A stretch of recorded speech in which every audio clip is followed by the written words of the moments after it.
Welcome to part 3 of the Civil War. Now we're going to talk about Fort Sumter.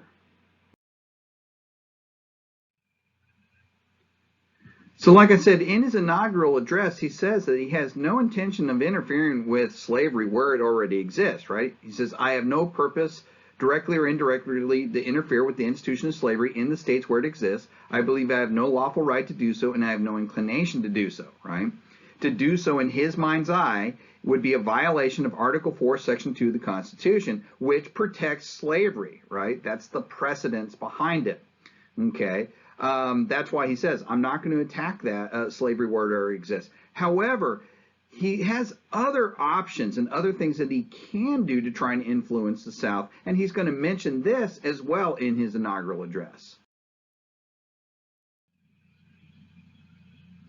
In Lincoln's inaugural address, he also says this: the union of these states is perpetual. No state upon its own mere actions can lawfully get out of the Union. I shall take care, as the Constitution itself expressly enjoins upon me, that the laws of the Union be faithfully executed in all the states. The power confided to me will be used to hold, occupy, and possess the properties and places belonging to the government. A couple key points here. First of all, he says, you cannot legally secede, because the United States is a perpetual union, which means you can't just decide I can quit it, right? It's not a league, it's a compact, it's a contract, right? That's the first thing he's saying. This is reminiscent of what Jackson told South Carolina in 1832. But the other thing here that's really key is that he says the power confided to me will be used to hold, occupy, and possess the property and places belonging to the government. He's talking about government or land that belongs to the federal government, right? That he is constitutionally obligated to defend as commander-in-chief. Okay, that would include, say, for example, military bases and their military bases in the South. An example of this federal land in the South would be Fort Sumter in South Carolina. Fort Sumter is a little island in the middle of Charleston Harbor designed to protect the harbor from attack from the sea. This little earthen fort is a very strong fortification for attacks from that direction. Now all of a sudden it finds itself surrounded by shore batteries on both sides, right? I mean, it wasn't designed to fend off attacks from the land, okay? Now, before Lincoln even took the oath of office, there was already demands for Fort Sumter to be abandoned. And James Buchanan, the sitting Democratic president at the time, because remember Lincoln was just president-elect, he also believed that secession was unconstitutional, but he also felt there wasn't anything he could do about it. But he did try to at least supply Fort Sumter. They had it completely isolated there in South Carolina, and so he sent a ship called the Star of the West to try and send food stocks to the 68 men inside this fort. Okay, well, the shore batteries in South Carolina will open up on the ship, and the ship will have to withdraw. Okay, inside this fort is, like I said, 68 men, commanded by Major Robert Anderson, who was from Kentucky. Okay, the fort was running out of food when Lincoln took office. And so Lincoln, like I said, he's going to try and protect lands that belong to the federal government. And so what he did was on April 6, 1861, he sent a message to the governor of South Carolina telling him, I am sending an unarmed ship that has nothing but food supplies aboard it to give these men some food. They're starving in this fort, right? I will take no offensive action against South Carolina unless this ship is attacked, right?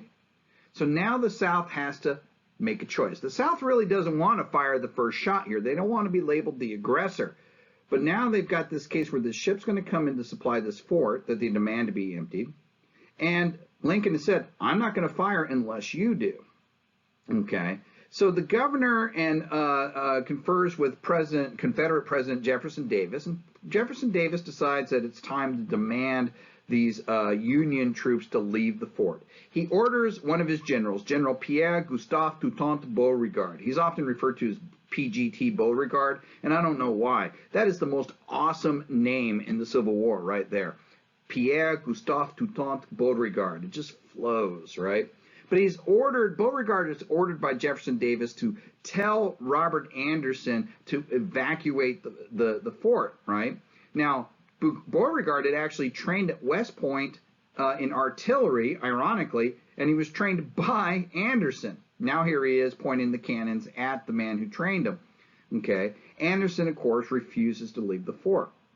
On April 12, 1861, Edmund Ruffin, a Virginia politician and fire eater, is going to claim at least to have fired the first honorific shot at Fort Sumter, right? But at any rate, the fort will be bombarded for 2 days, and after 2 days of bombardment, Anderson finally surrenders the fort, and it falls to the Confederacy. Edmund Ruffin, by the way, was such a staunch fire eater that when the war was over and the Confederacy had lost in 1865, he'll commit suicide.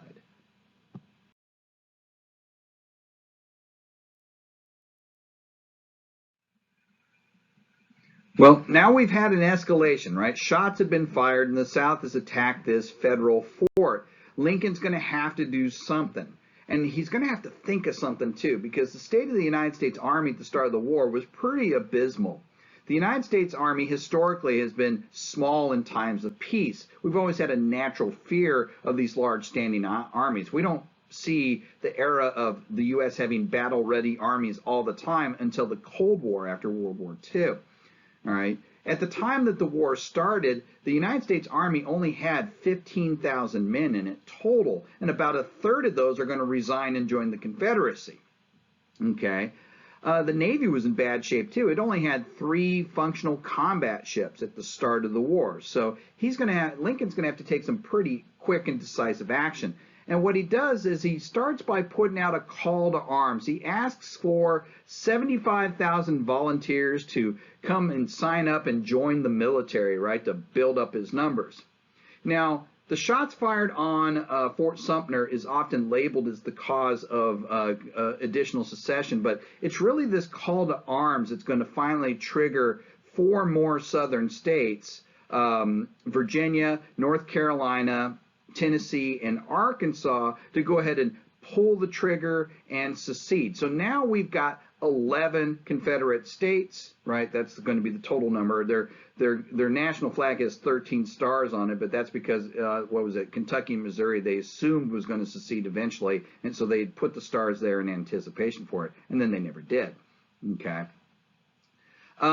The plan that Lincoln comes up with to defeat the Confederacy is kind of a strange one. Lincoln, like I said, he's a nationalist, but he also kind of believes that Southerners didn't actually want to secede. Remember, 75% of Southerners own no slaves. They got no vested interest in slavery. And he believes that that 75% is being actually influenced by that 25% minority.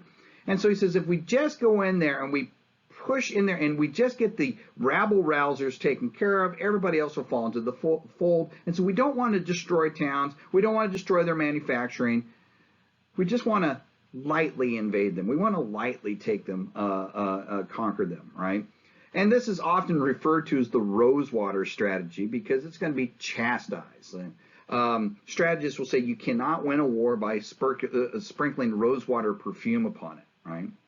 The general-in-chief of the Army at this time was Mexican-American War veteran Winfield Scott, right? And Winfield Scott called for a different strategy. He says, we need to have a strategy of encirclement. We need to build up a navy quickly and large enough to completely blockade the entire Confederate coast, and then we need to attack the Confederacy across the entire front simultaneously. This is known as the Anaconda Plan, to where you're squeezing it from all sides until you crush it.